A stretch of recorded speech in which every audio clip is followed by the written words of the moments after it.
Welcome back to the GSMC Hockey Podcast, presented by the GSMC Sports Network. I'm your host, Garrison McDaniel, and we're back with our third segment of the night, talking about teams still set to make a big move in this offseason. Whether it's from trade requests that still need to be fulfilled, whether it's from what we're looking at with their cap space. There's a few teams that still have a lot to go. So we're going to talk about the teams that need to sell a little bit. A lot of teams are over the cap right now. The biggest ones, $15 million over the cap, are the Washington Capitals. This team tried to add a lot this offseason and still has some time to move around some pieces. But I mean, who are you gonna move around is more or less my question. Nicholas Backstrom has $9.2 million that are going against him. Evgeny Kuznetsov is going to call off their books because he terminated his contract. That's $4 million. That is, $4 million and 9.2, so $13 million in cap space right there. But that's still not enough. They still need to create some more cap space even with those two moves. So then what does it come down to? Well, you're looking at like John Carlson, $8 million, but I don't know if they can really move on from that. Other pieces like Nick Dowd could maybe get traded, $1.3 million. Sonny Milano has $2 million in cap space working against them. You have maybe Alexei Protas, but he's young. You don't really want to move on from him. They also just signed him to a 5-year extension. Dylan Strome is making $5 for the next 4 years. That could be a trade candidate, especially for a team that wants, a 27-year-old that can kind of fit with their time, kind of like a Ducks, kind of like a Kings, kind of a player that can help develop a lot of young guys but won't be too old when it is time for them to win now. TJ Oshie could definitely get off the books. He's making $5.75 million. He's 37 years old. I think he is an LTIR candidate for this season, but there's definitely a move that needs to happen in Washington. It's just a matter of who. So, I mean, it's speculation. TJ Oshie, Dylan Strome, maybe a defenseman, maybe Sonny Milano, maybe a defenseman like Ethan Bear is gone. Maybe a defenseman like Martin Fehervary. I definitely butchered that last name, but I have no clue how to pronounce it. Anyways, what's good for this Washington team is they have like no money in goaltending. They have $1.8 million in their two NHL goaltenders, so that's really nice. But everywhere else it gets very expensive, and you're going to need to pay a goaltender eventually. Like, Logan Thompson is probably going to want some major money when he comes up in free agency next season. Whether he goes to the market or comes back in Washington, he's going to get a lot of money for it. So that's Washington. They need to move on from a lot of cap space, so they're definitely a contender to move around. Another team, but on the other end of the cap space, is the Anaheim Ducks. $20 million in Anaheim. That's a lot of money. $20 million. They're not planning on winning now, but Dylan Strome to Anaheim makes so much sense in my brain. This guy, that's 27 years old can help a lot of these young guys in Anaheim and will be like 30, 31 when it's time for them to win. So you still have like 3 or 4 or 5 more seasons with Dylan Strome playing some good hockey where you could win now with him. I think that makes so much sense. And they have $20 million to work with. If there's a team that can take a risk on a guy like Dylan Strome, yes, he's making $5 million and he's not like producing at a $5 million level, but they have money to burn at this point. Why not? I mean, they could also help out the Vegas Golden Knights, but that's a Pacific Division foe, so I don't know if they really want to. But Vegas has a lot of money. We're going to be talking about Vegas now here. They have they're $6 million over the cap. That's scary. $6 million over the cap, and they have $5 million in LTIR that's going to come off their books, so that still leaves them $1 million over the cap. So they need to clear up more still. And like, who are you going to move on from? You can't move on from any of your like top 5 guys.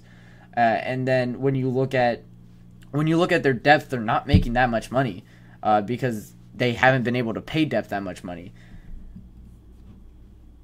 I think like there's two guys remaining on this team from the expansion draft. There's Braden McNabb and there's William Karlsson. William Karlsson's not going to go anywhere. He's an assistant captain. He has a no trade clause as well. And then Braden McNabb, I think might need to be the guy that goes. I mean, you have $3 million in him. So I think that the Vegas Golden Knights can still make a move this off. Well, first off, they need to make a move this offseason. They can't go in with this roster, with this cap hit. So they need to make a move. It's just a matter of when and who goes, really. You're looking at this team, and it's a good team. They still need to improve, though. And it's not... You don't have anybody blocked in the system, right? They don't have a good prospect pool whatsoever. But it's still... You just need to move on from somebody, right? You have so much money tied up in, Jack Eichel's $10 million, Mark Stone's $9.5 million, Tomas Hertl's 6.75, Alex Petrangelo's 8.8, Noah Hannafin 7.3 for the next 8 years. I mean, there's a lot of money going around in Vegas, and they don't have a lot of cap space remaining for a lot of money. So I would be a little bit concerned when it comes to Vegas. Another team that can still make a move, or will make a move, is we'll talk about them plenty more in the fifth segment because it is the team that I'm doing a season preview on today. It's the Columbus Blue Jackets. Patrik Laine needs to go, right? We've known this for this entire offseason that he is not going to be on the team come next year. Why is he still on the team? It's kind of a shock in Columbus. Well, I guess it's not like a shock in Columbus. You do need the right price for him, and a lot of teams are going to try to lowball you really early here in the process. So it makes sense. But he needs to move, right? He needs to go. You can't just get nothing for him, and he has 3 more years on his contract, and he's just going to stay in the player assistance program until he leaves. So, something's going to have to give here. And this is a huge player, right? Patrik Laine is a massive, massive piece in the NHL. One of the best shooters that the NHL has right now, and can definitely be a 40-50 goal scorer given the right opportunity, the right team. You thought it could have been in Columbus when they got Johnny Gaudreau, but there's just not a center on that team that can help support those two guys. So it's unfortunate that the timeline never really worked out in Columbus. It looked like it was very promising for a little bit there, and now, right, they're still pure rebuild mode. Probably going to be a lottery pick next year. We'll get into all this in the fifth segment, but you need to move on from Patrik Laine, and you need to get a return. And who's going to be the team that gets Patrik Laine? This is going to be the flip side of that coin. First off, Patrik Laine makes $8 million, so it needs to be a team that has a lot of cap space. Who would make sense here? Utah, Buffalo. They have $13 million. Buffalo might make a good bit of sense, but does Patrik Laine want to play in Buffalo? If he didn't want to play in Columbus, I can't imagine he wants to play in Buffalo. And then, the Detroit Red Wings kind of make some sense here, but Columbus doesn't love Detroit, so I don't know how easily a trade would get done there. It's also Steve Yzerman, and it seems like no general manager wants to help out Steve Yzerman because that guy is just a genius when it comes to trades. So really, where can you go here? The Blues, the Stars, does he want to be on a win-now team? Because the Bruins have almost $8 million in cap space, so it depends on the return there. But I think it would need to be like a Mason Lohrei in return there, and I don't think that the Boston Bruins are willing to do that, right? So it's an interesting conversation. It's kind of a run around, circles here in a discussion. We've talked about Patrik Laine this entire offseason. We're going to continue to talk about Patrik Laine throughout this offseason because he is one of the best players in the NHL when he is, when he's on and when he has a supporting cast, like we saw in Winnipeg. We haven't seen it when he's been in Columbus, but Columbus just can't put a team around him. So, that's just what happens there. So that'll wrap it up for the third segment, talking about teams still set to make a big move. As the offseason's still young, there's still plenty of time here. But when I come back from my third break of the night, we'll be talking about the top 10 wingers in the NHL. Of course, this is going to be my opinion.